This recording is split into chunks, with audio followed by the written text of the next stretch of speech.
9:11 de la mañana, continuamos nuestros diálogos de ampliación de noticias. Estamos ahora con el doctor Carlos Mejía, vicepresidente del Tribunal Constitucional. También aquí hay varios temitas. Esta mañana ya hemos, por supuesto, comentado la carátula y que nos dice hasta qué punto, pues, las cosas en esta cuestión de los métodos anticonceptivos, el aborto, etcétera, se está poniendo cada vez más caliente. Y yo leía un artículo que se ha publicado en El País, de la corresponsal del País en Buenos Aires, muy interesante, porque en realidad el Perú no es el único, toda América Latina está en este problema. Debates intensísimos en Argentina, en México, en Centroamérica, en fin. Y Perú en la Edad Media. Triunfo de la cucufatería, dice Correo. Este es un título tremendo. ¿Qué cosa ha pasado, don Carlos Mejía? Usted es un hombre joven, entiendo que moderno, en consecuencia, ¿qué pasa con este tema de la píldora del día siguiente? Que en Chile, dicho sea de paso, originó serísimos problemas al gabinete, en realidad, y a la propia administración de la presidenta Bachelet. Sí, es verdad. Creo que cualquiera que haya sido el sentido del fallo del Tribunal Constitucional, la sentencia no hubiese dejado de tener un gran margen de opinabilidad en la medida en que la ciudadanía está prácticamente partida en dos en el país. Si no me equivoco, es 48-51 a favor y en contra de la píldora respectivamente. Ahora,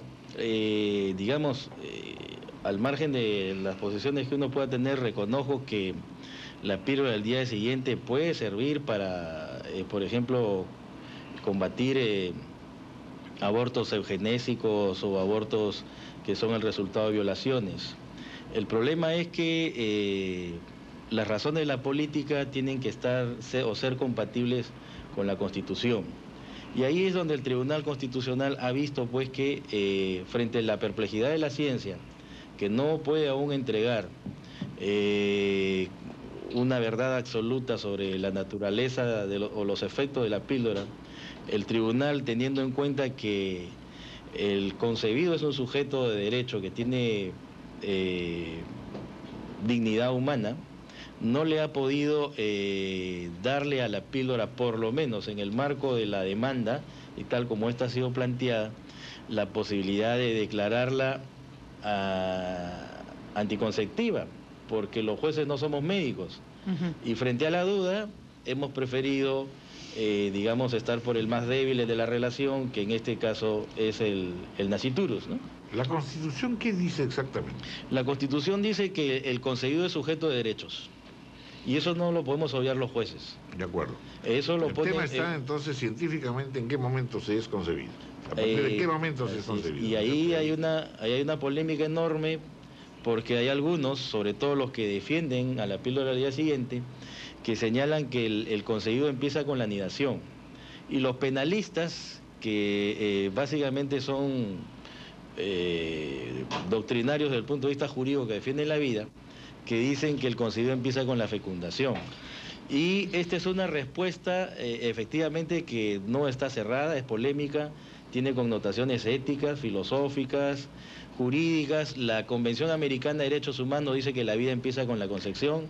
La Constitución prácticamente también lo dice, pero es prácticamente imposible determinar cuándo empieza la concepción. Doctor Mejía, sí. Y en ese punto hay varias cosas que creo que es interesante señalar. Bueno, en primer lugar, los médicos dicen que sí está probado, porque ustedes no han querido asumir esa postura. La ciencia sobre pocas cosas tiene verdades absolutas, por cierto. Normalmente hay discrepancias. Y otro aspecto importante es que lo que ha pasado es que la medida ha terminado deviniendo en discriminatoria, porque no se ha prohibido el uso de la píldora del accidente en el Perú, se ha prohibido la repartición por parte del Ministerio de Salud, con lo cual se discrimina a las personas que no tienen posibilidades de acceder a esta píldora porque no tienen recursos. Y el diario Perú 21 trae una información que creo que es preocupante, en la que se señala que hasta hace 2 semanas varios miembros del Tribunal Constitucional, entre ellos usted, estaban a favor de la repartición por parte del Ministerio de Salud, y que presiones de 3 personas, un representante de la Iglesia Católica, un ministro de Estado conservador y un ex titular de Salud toledista, y a cada uno imagínense quiénes pueden ser, fueron a presionar e hicieron que la balanza se inclinara hacia el otro lado. ¿Han recibido ustedes presiones para tomar esta decisión? Hay dos preguntas, o hasta 3 ahí, si me permite responderlas en orden. La primera es sobre el tema del efecto de la sentencia, en el sentido de que estaría produciendo una desigualdad. Lo que pasa es que el tribunal ha tomado en cuenta, en primer lugar, el petitorio de la demanda. El petitorio de la demanda solo señala, o solo pide, los accionantes solo piden que la píldora no se reparta en los establecimientos públicos de salud.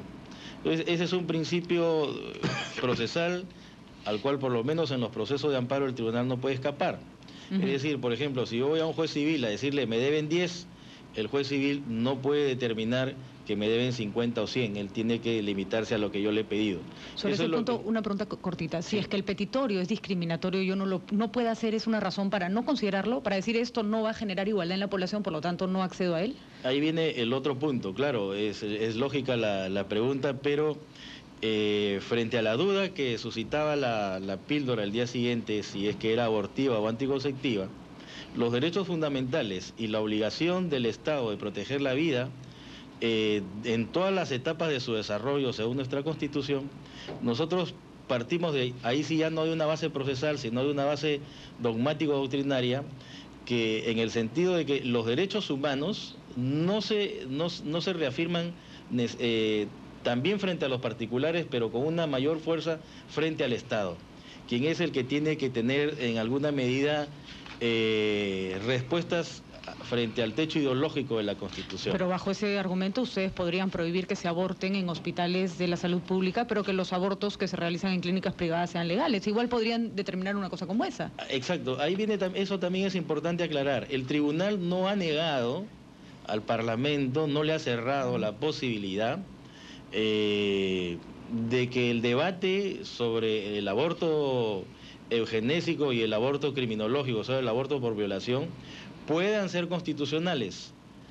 Eso es una tarea que podría hacer el legislador o podría ser el resultado de una reforma constitucional.